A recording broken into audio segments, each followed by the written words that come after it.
a commencé il y a 6 mois quand ma grand-mère est morte. Mamie Odette, 89 ans. Une femme dure, froide, qui avait jamais prononcé les mots « je t'aime » de sa vie. On n'était pas proches, personne l'était. Même à son enterrement, les gens avaient l'air soulagés. J'ai hérité de sa maison, un vieux pavillon en Normandie, isolé avec un jardin envahi par les ronces. Je comptais la vendre, mais d'abord fallait la vider.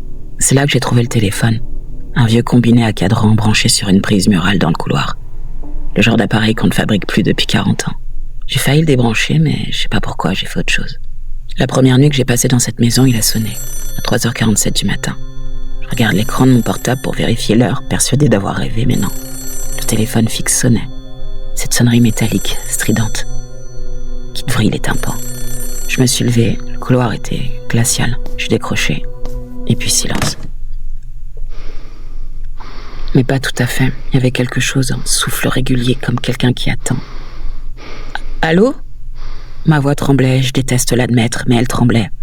Et puis une voix, celle d'une femme, vieille, rauque, familière, qui a dit « Tu as trouvé la boîte ?» J'ai raccroché.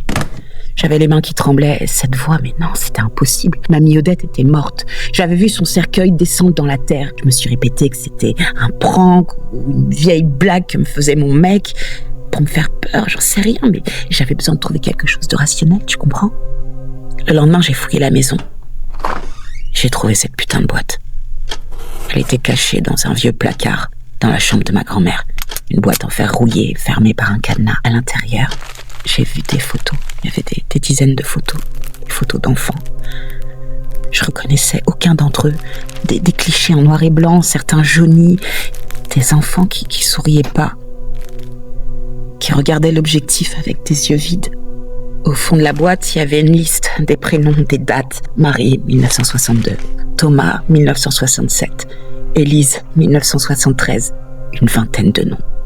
Et en dessous, écrit d'une autre main, plus récente, Léa 2026. Cette nuit, le téléphone a sonné à nouveau, à 3h47. J'ai pas décroché. Je suis restée dans mon lit, les couvertures tirées jusqu'au menton comme une enfant à écouter cette sonnerie interminable. Elle a duré 43 minutes. Quand elle s'est arrêtée, j'ai entendu autre chose. Des pas. Des pas dans le couloir. Des pas lents qui traînaient, qui se sont arrêtés juste devant la porte. Et puis cette voix à travers le bois qui a dit « Tu aurais dû répondre, ma petite. » Le matin, j'ai appelé la police. L'inspecteur Garnier est venu. C'était un homme fatigué, la cinquantaine, qui prenait des notes sans vraiment m'écouter. Il a dit « Vous dites que votre grand-mère décédée vous appelle ?» Je dis que quelqu'un m'appelle en se faisant passer pour elle. Il a soupiré.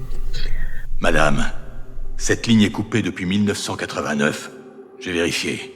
Il n'y a plus d'abonnement, plus de connexion. Ce téléphone ne peut techniquement pas sonner. » Il m'a regardé comme si j'étais folle. Je lui ai dit « Je l'ai entendu. Chaque nuit, il sonne. Ça fait 3 jours, à 3h47 exactement. » Il a refermé son carnet. 3h47. Vous savez ce que c'est, 3h47 ? Évidemment, j'ai secoué la tête. C'est l'heure à laquelle on a retrouvé le corps de Marie Fournier en 1962. Une fillette de 8 ans. Disparue pendant 3 semaines.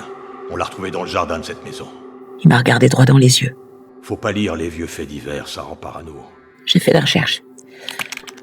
Marie Fournier, Thomas Blanchard, Élise Dumont. Tous des enfants disparus entre 1962 et 1989. Tous retrouvés morts. Tous dans un rayon de 20 km autour de cette maison. Putain. Les enquêtes n'avaient jamais abouti. Ma grand-mère n'avait jamais été inquiétée. Personne ne l'avait soupçonnée. La gentille vieille dame qui vivait seule avec ses chats, pas bavarde. Mais je savais, parce que quand je regarde ces photos, ses yeux morts, ça se voit, je le sais. La 4e nuit, j'ai pas dormi dans la maison. J'ai pris une chambre dans un hôtel à Rouen, 40 km de distance. Je me sentais en sécurité. Et là, à 3h47, le téléphone de ma chambre d'hôtel sonne. Je décroche sans réfléchir. D'habitude. Tu ne peux pas fuir, ma petite. Tu portes mon sang. Qu'est-ce que vous voulez ? Quelqu'un doit continuer. Quelqu'un doit nourrir la maison. Je ferai jamais ça, d'accord ? Qui que tu sois, je ferai jamais ça. Je l'ai fait pendant 60 ans. Un rire. Ce rire que je connaissais. Celui que Mamie Odette avait quand elle trouvait quelque chose de pathétique. Ce rire plein de mépris. Tu crois que tu as le choix ? La ligne a coupé. Et c'est là que j'ai vu. Dans le miroir de la chambre d'hôtel. Debout derrière moi. Ma grand-mère. Elle avait le visage cireux, ses yeux étaient blancs, sa bouche ouverte avec un sourire impossible. Je suis retournée. Il n'y avait personne. J'ai dû retourner à la maison d'Odette le lendemain. Je sais pas pourquoi, mais il y a quelque chose qui m'y attirait. J'ai creusé dans le jardin et j'ai trouvé des os. Des tout petits os enterrés sous les rosiers, sous le potager, sous le terrain. Il y en avait partout. J'ai appelé la police. Ils ont fouillé, ils ont trouvé des restes de 17 enfants. L'inspecteur Garnier m'a regardé différemment cette fois. Comment vous saviez où creuser? J'ai pas répondu. L'affaire a fait la une des journaux. Aujourd'hui, à Saint-Martin-de-Bosc, en Normandie, une cellule psychologique a été mise en place après une découverte qui bouleverse toute la commune. Les ossements de 17 enfants, disparus il y a plus de 40 ans, ont été retrouvés sur un terrain privé du village. L'équipe pointe désormais vers une habitante bien connue, Odette Lemoine. Décédée il y a plus d'1 mois, pourrait être liée à ces disparitions restées inexpliquées pendant des décennies. À Saint-Martin-de-Bosc, l'émotion est... Pendant des semaines, ma grand-mère tueuse en série, 60 ans de meurtre impuni. On m'a interviewé, plainte, félicité d'avoir mis fin à ce secret. Mais ils comprennent pas. Ils comprennent pas que c'est pas fini. Depuis 3 semaines, les appels ont repris. Et chaque matin, quand je me réveille, j'ai de la terre sous mes ongles. Je me souviens de rien. Hier, j'ai trouvé quelque chose dans ma poche. Une photo en noir et blanc. Un enfant que je ne connais pas, qui ne sourit pas. Et au dos, écrit de ma propre écriture, Lucas, 2026. Je sais pas combien de temps je peux encore résister. La maison est vide, je l'ai vendue. Je déménageais à Paris, mais le téléphone continue de sonner. Pas le fixe, mon portable.